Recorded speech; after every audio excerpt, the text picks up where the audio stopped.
ذرہ ذرہ جگمگایا، 12ویں کا چاند آیا ذرہ۔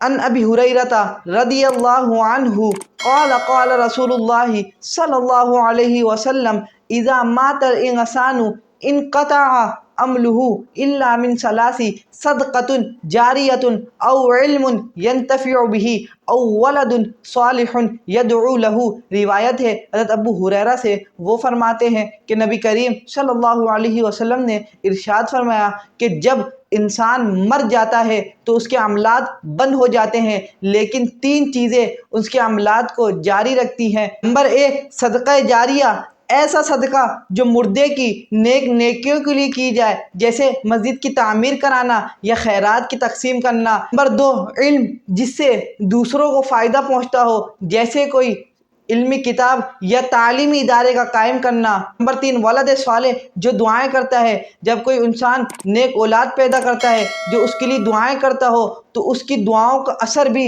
اس مردے کو ملتا ہے۔